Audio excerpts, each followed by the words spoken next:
Hello everyone and welcome back to another exciting episode. I'm back to the beautiful county of Nyandarua, County 018, and today we are visiting its capital, Ol Kalou, one of the least developed county capitals in the country.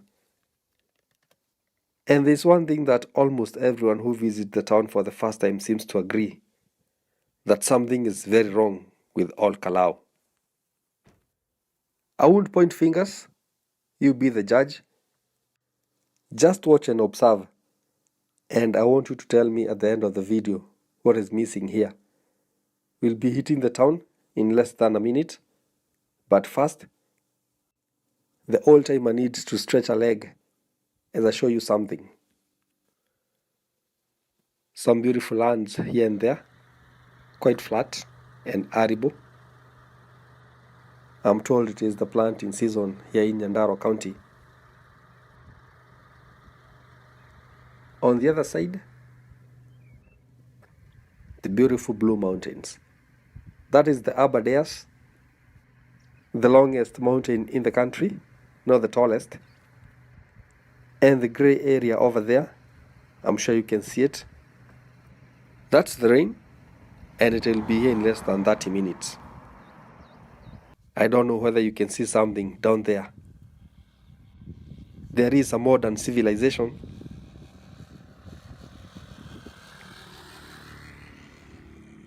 I just zoomed for you to have a better view. That is the beautiful town of Ol Kalou. We'll be hitting there in a few. Well, let's get into the town center. We will explore it deep and wide. I will take you around both the town and the residential area. I will also show you the old town, where everything started. Remember, this is not a new town. It's quite old, probably more than 100 years. In fact, history goes that one Field Marshal, Dedan Kimathi, used to work around this place before he decided to go to the forest and start the war. There is an old photo of Kimathi and his brother taken around this place. I hope I'll find it and probably share it. But initially, this is the starting point of Ol Kalou Town. There are 4 major ways that you can use to approach Ol Kalou Town. And the first one is coming from Wanjohi area, which is the one I'm using. The second one is coming from Gilgil. And the third one is coming from Nyahururu Town. There is also a road that goes all the way to Nakuru Town. I'll also be showing you that one. But first I want to turn right so that I can see what this side of the town has to offer. For information, the road that I'm about to join is the Gilgil Nyahururu Road. And so if I continue driving this way, I'll be hitting Nyahururu Town in about 40 minutes. The town is only 35 kilometers from here, while Gilgil, which is on the opposite side, is only 32 kilometers from Ol Kalou. Remember, we are in the outskirts of the town. This is part of Ol Kalou, the capital of Nyandarua County. In fact, the governor's office is around the corner. Also, the legislative arm of the county government, the county assembly, is run from this area. Remember, we said we watch, but we don't judge. I will be giving you some numbers as far as the town's population is concerned. Quite interesting. You need to hear that. I will also tell you the history of this town and where the rain started beating it. And as promised earlier, I'll take you both to the town center and the Ol Kalou Old Town. But in the meantime, let me take this opportunity to welcome you to our YouTube channel, Village to Town TV, a channel that is dedicated to continue showcasing beautiful villages, towns, and cities across the continent of Africa.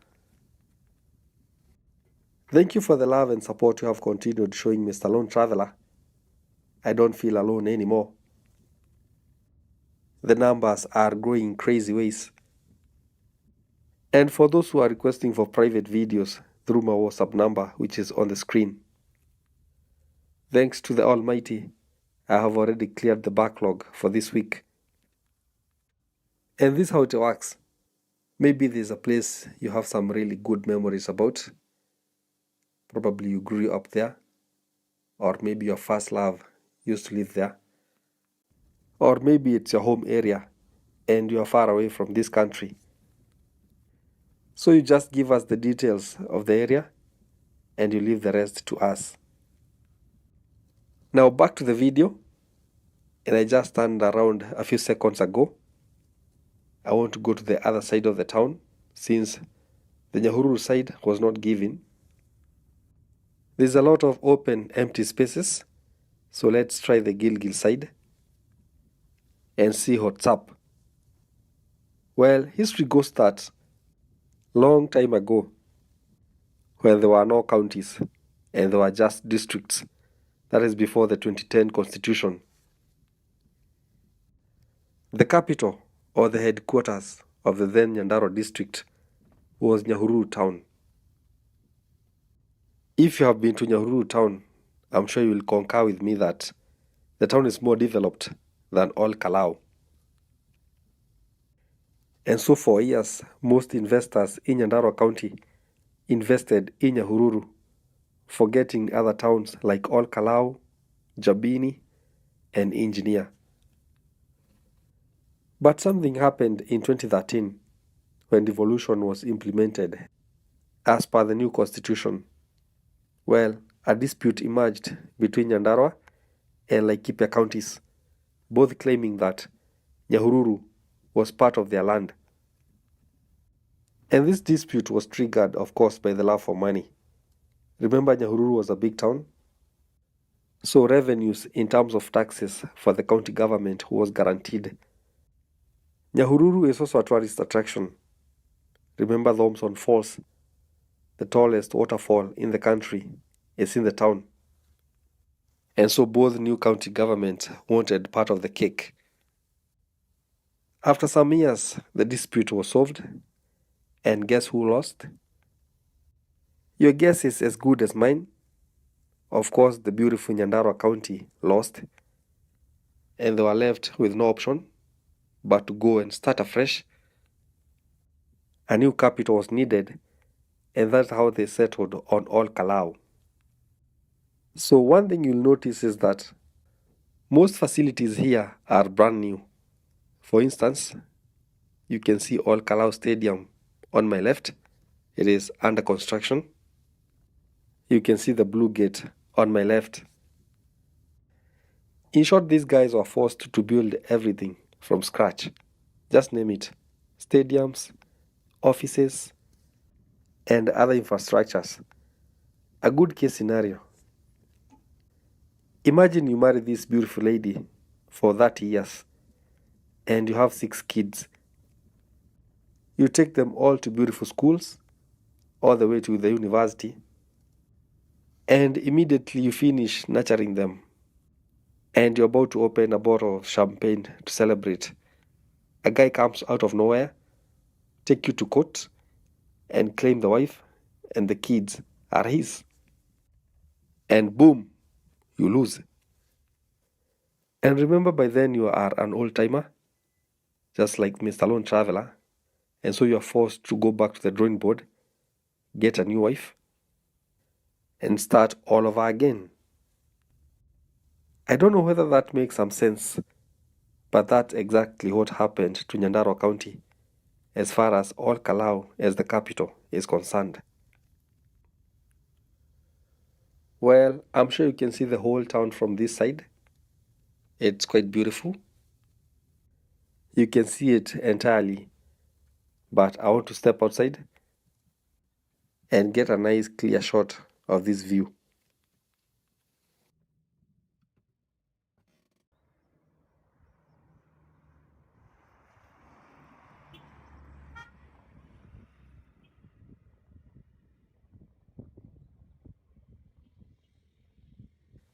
There's a lot of empty land for expansion, and so for my investors, there's a lot of potential here.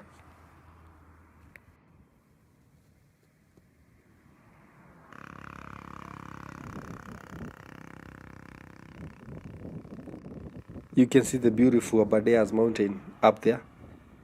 Rain is still on the way. And remember, I have not visited the town center, so I have to keep moving.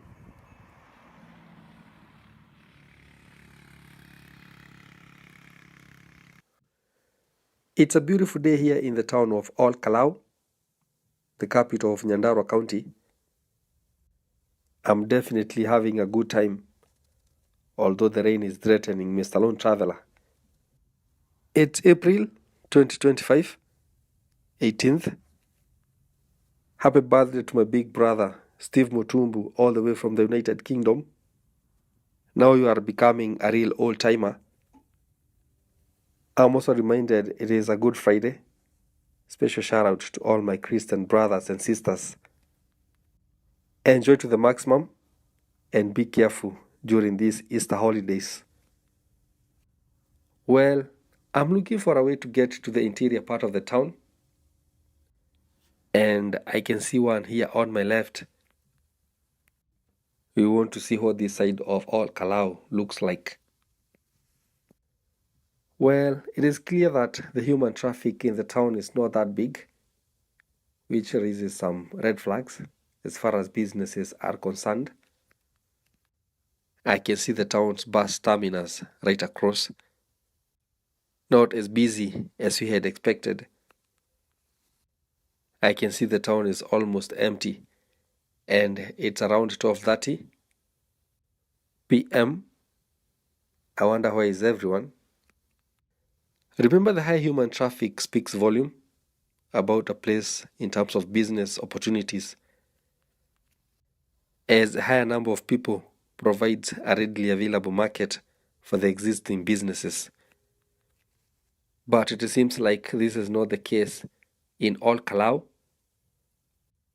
Well, the green building right ahead on my right, it seems like it is the tallest building in the town. It also seems like it's new. I don't know when it was erected, but by looking at it, you can tell Ol Kalou's future is super bright. Well, we are about to hit the main road here, and on my left, the road goes all the way to Nakuru through Dondori village, quite a popular one. And on my right, it connects to the main road that comes from Nyahururu and goes all the way to Gilgil. Well, in case you noted, I just turned around. The green building I was talking about is on my left, and I'm going towards Dondori or Nakuru town. I want to have a glimpse of the old town, which I'm told it is on this side of the town. And as you can see, the rain is here. Well, let's quickly check out the numbers in terms of the population. And the small town of Ol Kalou, the capital of Nyandarua, has a total population of 13,234 people, and that is according to the Kenyan Bureau of Statistics. This was a great increase from 7,000 10 years ago. And in terms of gender distribution, 6,566 are males, representing 49.6% of the aggregate population, while 6,667 are females, which is about 50.4% of the total population. So the difference between the two genders is 101 in favor of women, which is not bad. And I remember only one person identified as intersex.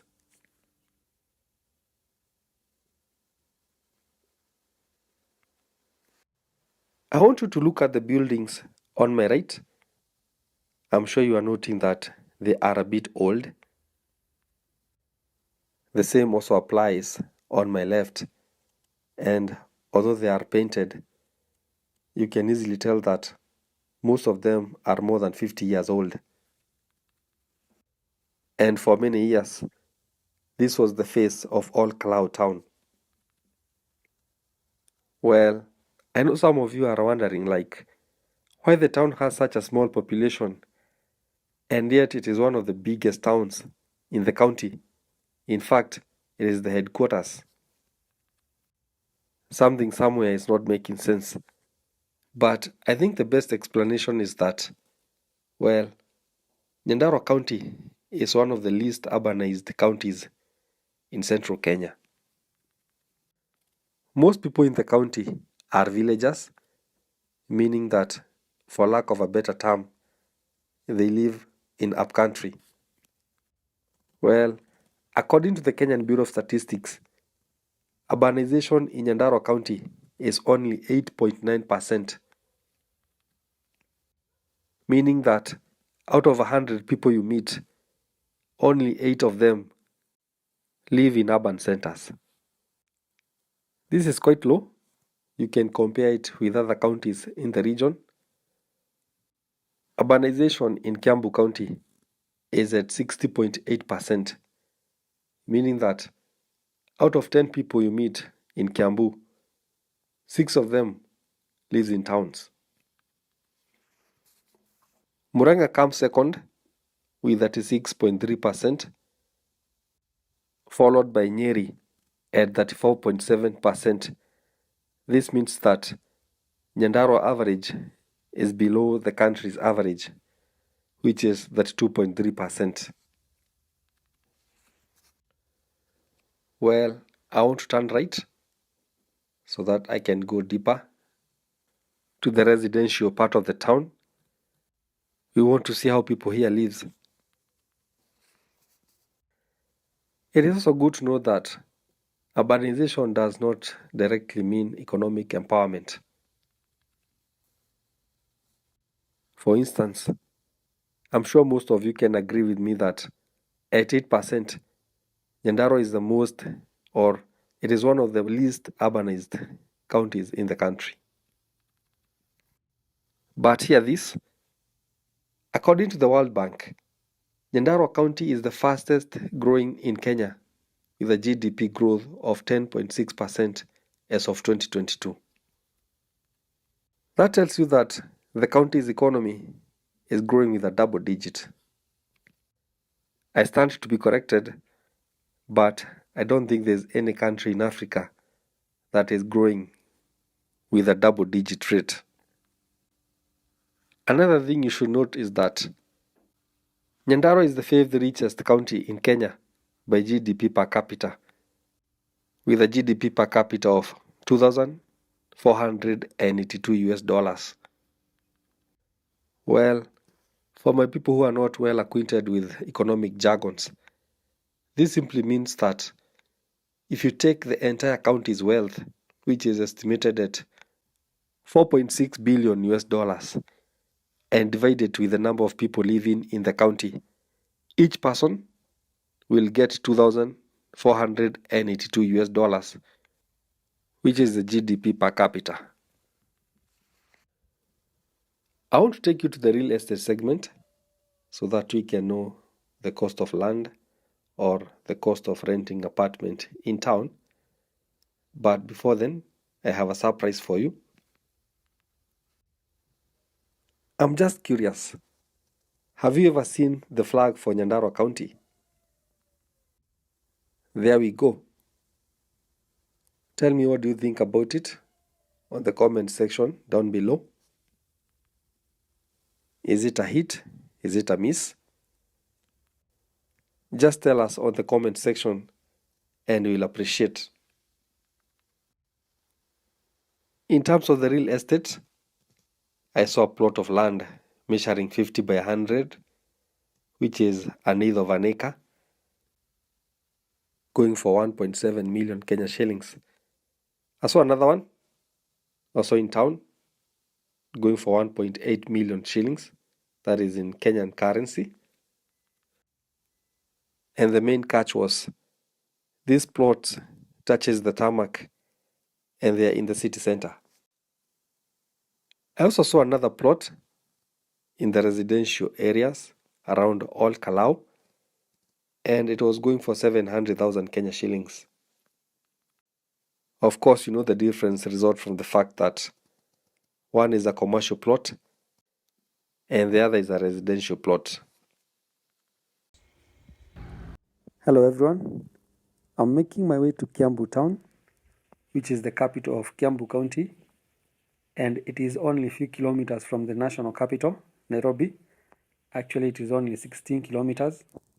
And of course, this is not your ordinary town. Foremost, it has one of the most educated population in the country. I'll be telling you more about that. It also boasts of having 4 golf courses, despite being a small town. Apart from the town CBD, I'll also be showing you the old town, which is still intact. In fact, the lorry ahead is going that direction. I'll be going there later in the video. And apart from the residential area, I will also be visiting a nearby slum in the town and see how high population and cost of living are affecting this town. But before I get there, let me take this opportunity to welcome you to our YouTube channel, Village to Town, a channel that is dedicated to continue showcasing beautiful villages, towns, and cities across the continent of Africa. We are dedicated to visit every village and town in our continent, starting with the 290 constituencies in Kenya, and now we are in Kiambu County. And what was a better way of concluding Kiambu constituency than doing Kiambu Town, which was also requested by many. But next week, we'll be moving to our next sub-county.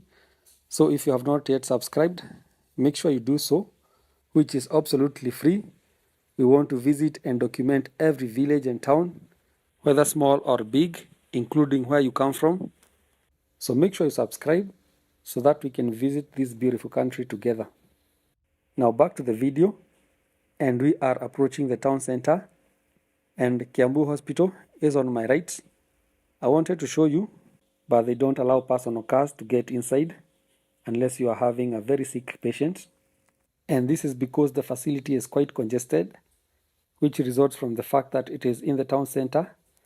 In fact, there were plans sometimes back to vacate the hospital to some other rural area.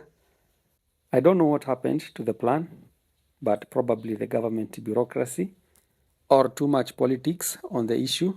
You know how Kenya is. We tend to analyze everything from a political point of view. It is also good to note that this is a level 4 hospital, unlike what most of you expect from the county headquarters, since there is a trend in the country where the biggest hospitals are in the county headquarters.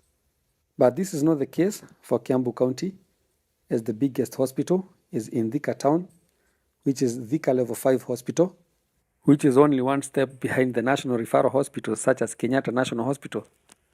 A lot of politics were also involved in making Kiambu Town the county capital, as some people felt that Thika Town deserved it, as it is the biggest. Remember, Thika used to be the most industrialized in the country, and I don't know whether the status quo continue. And those who are supporting Kiambu to be the capital argued that it is at the central point as far as the 12 constituencies are concerned, while Thika is on the side. Remember, Thika Town is on the border where Kiambu meets Murang'a and Machakos counties. The town's main fresh produce market is on my right, and I want to go around so that I can show you. I hope it's not chaotic, since this is not a small town. I'll be giving you its numbers as far as population is concerned in a few. The market is on the left, and the road is quite congested, and it seems like a one-way traffic, which is because some vendors are selling their goods along the road, which I don't know your opinion about that, but to me, I have no issue, since everyone have a duty to place food on their table. And there is this gentleman with a kid, and it seems like he wants to speak to me. I don't know what is the issue, but it is good to listen to all, since everyone got a story. The gentleman just told me that I was driving on the wrong side of the market. In fact, it is illegal to drive on this street, especially on this direction that I'm heading. and I have no option but to turn around. In fact, if the town's askaris got me here, I'll be in hot soup, which means more trouble for Mr. Lone Traveler, and I could not thank the gentleman enough for saving my shallow pockets. May God bless him and his son. And that's why I told you, learn to listen to all, even the dumb got a story. That is an English adage, it's not my own wisdom. And now we are back on the main road, which goes all the way to Limuru town, and everyone is going about their business despite the scorching sun, but it is what it is. This is a third world country, or rather a developing country, and sometimes making a living is not a walk in the park. You can also see the town is quite big with pretty modern buildings. They are built back to back next to each other. It seems like every space counts, and that tells you what to expect about land's value in the area. I can see the governor's portrait on the billboard. Who is one? Governor Kimani Wamatangi. And for those who don't understand the local dialect, the second name means that the guy who distributes tanks. Well, sometimes Kikuyus have a peculiar way of naming themselves. And I want to divert a little bit from the main road to see whether or not the town is growing only along the main road. I once heard such rumors about Kiambu Town, but I never wanted to believe, since I had this illusion that Kiambu is one of these big towns, especially being the capital of the second most populated county in the country, and also the richest. And I hope you can see the tall buildings across the valley in front of me. That's the Old Town, which we'll be visiting later. But before then, I would want you to tell me whether the saying that the town has only developed along the road is true, based on what you can see. And remember, I just made a few turns from the town center, and it seems like we are right in the middle of the residential area. Well, the buildings are quite modern, and I can see there are new upcoming ones. And I'm told to live in this side of the town, you need to have some deep pockets, since for a good two-bedroom apartment, you will need between 20,000 Kenya shillings and 30,000, which is not a small feat, especially for the working class majority. And to get a one-bedroom apartment, you will need between 15,000 and 20,000, which is between 120 and 180 US dollars. And we are back to the main road, and I'll be looking for another way to get into the residential area. I want to get a clear picture. It's crazy how the town is thriving along the road, especially business-wise, but nothing much is going on the background. I'm told that a good studio apartment costs as much as 10,000 Kenya shillings, which is about 70 US dollars. And for those of you who are watching us from the West, especially from North America and Europe, and by the way, I'm super grateful for your continued support. May God bless you. I know most of you might be thinking that this is a small amount of money, but it is not in a country with an average wage of 30,000 Kenya shillings, which is about 220 US dollars per month. But remember, Kiambu Town is one of the most expensive towns in the Nairobi metropolitan area, both in buying and renting properties. And one of the factors that has really contributed to this high cost is the town's close proximity to Nairobi, which is the nation capital. In fact, it is only 16 kilometers from here. Another thing is that Kiambu has remained decent despite the rapid urbanization around Nairobi, where some decent neighborhoods have been turned into concrete slums. But of course, this town's fate is not yet sealed. As you can see, there's a lot of buildings coming up. And of course, Nairobi's population is expected to grow up to 14.5 million in 2050 from the current 4.5 million. And of course, most of the excess population will be distributed to other surrounding counties, including Kiambu, which has been the norm. In fact, some people consider Kiambu as the official Nairobi's bedroom, as most people work in Nairobi city, but resides in Kiambu County. And of course, the status quo is set to continue. I want to turn around and I'm looking for a road that can get me deep into the residential area. I want to see how people live. I have just realized that if I had continued driving that way, I would have ended up in Dumberi, which is only 3 kilometers from Kiambu Town. And of course, there was no need to do so, since we have already done the Dumberi video. In fact, it is up on this channel, quite an interesting village. You can go and check it later. Well, this is one of the residential area, and you can see the town is not very far from here. I hope you can see the tall building with blue and yellow. It is along the main road. The interior roads are not that bad. They are passable, but of course they are not tarmacked, you can see, which is not a bad thing as long as they are well maintained. In fact, they are better than in other towns in the county, such as Banana Hill. Well, there is this upcoming ghetto on my left, where all the buildings are made of iron sheets. They seems to be quite old, and the perimeter fence is also made of the same iron sheet. Some years back, especially in areas around Kiambu and Nairobi, this building technique was the best, as it was quite affordable, but it is not the case anymore. As you can see, permanent houses are now common.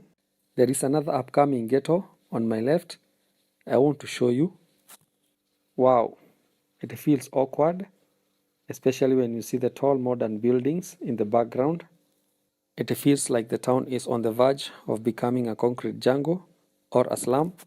I don't know which side will win, but there is a very deep meaning to this, especially if you view it with an open mind. Because what do you expect when the rich buys almost all the available pieces of land in the town and build expensive houses, targeting the middle class? Where do you expect the poor to go? Of course, they will find a way to survive, and the fact that they can't afford the expensive apartments, of course, there will be a mushrooming of such ghettos. That's why any affordable housing project should accommodate the need of everyone, including the poor. But let me not dwell on that issue of housing. I know it's quite controversial, and some people might get emotional as it is a bit political in Kenya, since there is no consensus on who exactly should be targeted by the government affordable housing projects between the poor and the middle class. Well, everyone, I'm cruising along Kirigiti, Kiambu Town Road. Of course, I'm within Kiambu Town, and I'm from Kirigiti side, if you know the town. And I have just diverted from the main road to this area, which has a high concentration of government offices. And I want to show you a few. Remember, I told you that this is the county headquarters of Kiambu County. And remember, the county government is run from here. And also it is good to know that the national government has a series of regional offices in this town, since the town served as a district headquarters before the formation of Kiambu County.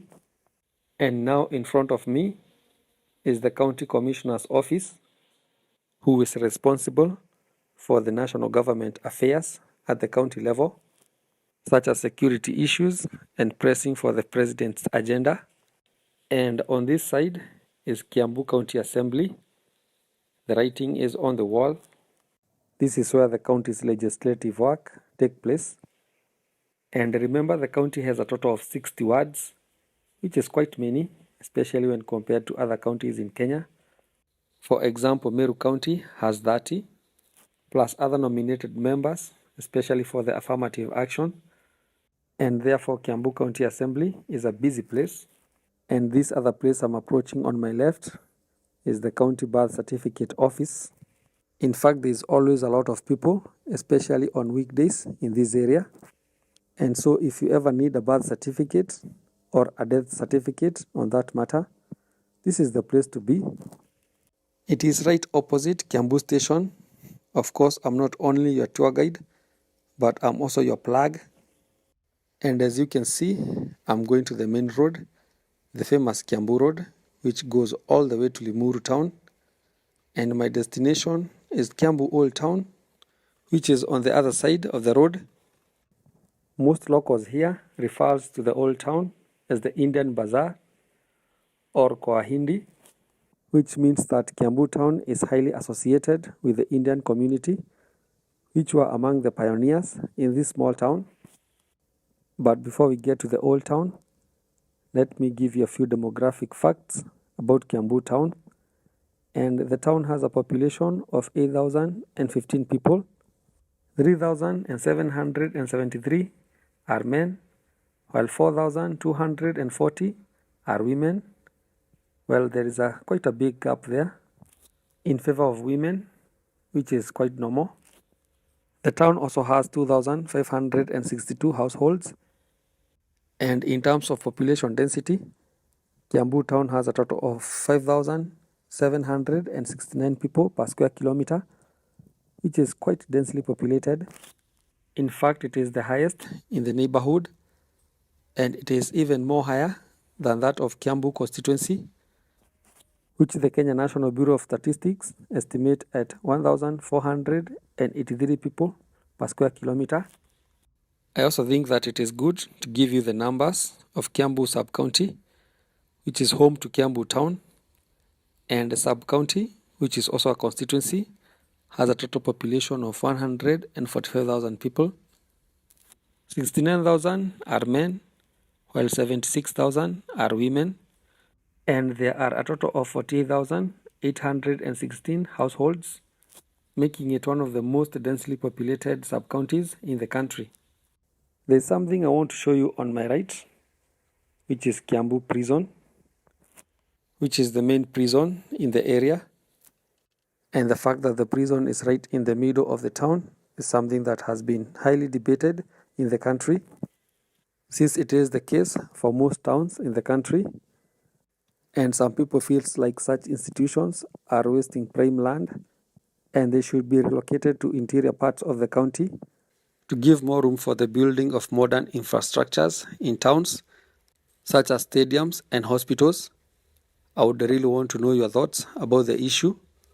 Should we consider moving prisons to interior parts to allow for better use of the urban land they sit on? Well, write to us on the comment section down below.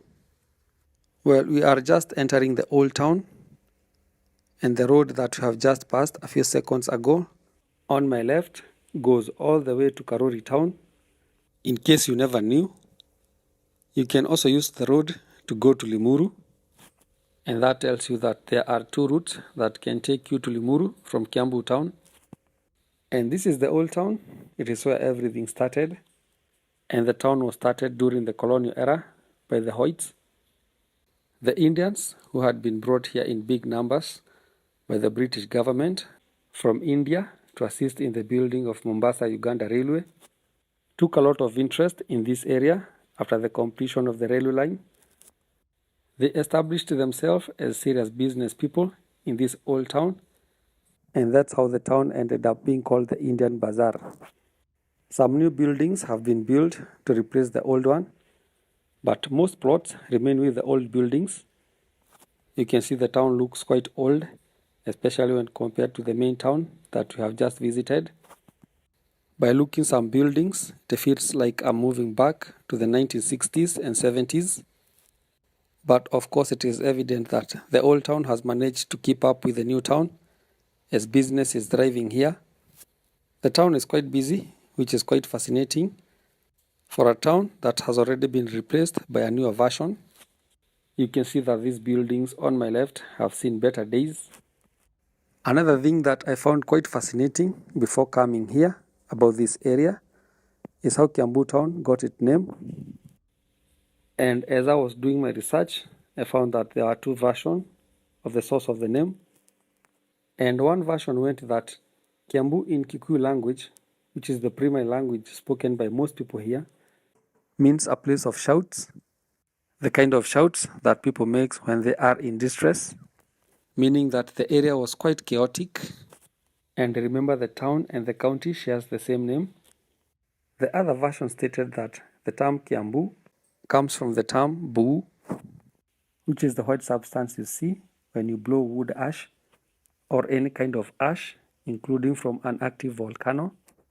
And I'm told if you go to Murang'a, which is the neighboring county in the north, and face the Kiambu direction while standing on a higher altitude area, you will notice the white substance in the sky, which most ancient people from Muranga considered as the whitish ash from a burning wood, thus referring to the place as Kiambu. Well, I don't know much about the two versions, which one is right and which one is wrong. Maybe both are right, I don't know. But I know a good number of my viewers comes from this county, while others are good students of history. So please tell us which version do you believe, or if you have an alternative one, kindly share on the comment section below. And as I make my way out of the Old Town, let me give you another interesting numbers about Kiambu that I found quite interesting, and that is on labor. Out of 127,000 people who are aged 5 years and above, 60,954 are actively working, while 10,000 residents are jobless. Another interesting statistics about Kiambu constituency that I found quite fascinating is the dominant floor material of the main dwelling units. This will tell you more about the living conditions of the people, whether most are rich or poor. And of course, this data is provided by the Kenyan Bureau of Statistics and was collected during the last general census. And it states that out of 46,816 housing units, only 5.3 had earth floors, 28.5 had ceramic tiles, while a majority of 61.9 had concrete or cement floor. And the data found that only 2% of the population had wall-to-wall carpets. Well, let's quickly check another set of data, and that is the source of drinking water in Kiambu sub-county. And it is stated that 26.6% of the population have water piped in their houses, while 23% have water piped in their yards or plots, while 5.8% relied on bottled water for drinking and consumption. Well, that is the cream de la cream of the community. And only 3.7% relied on rivers for clean water. Well, that is quite fascinating for this sub-county. It seems like its standards of living are way much better than most areas in this country.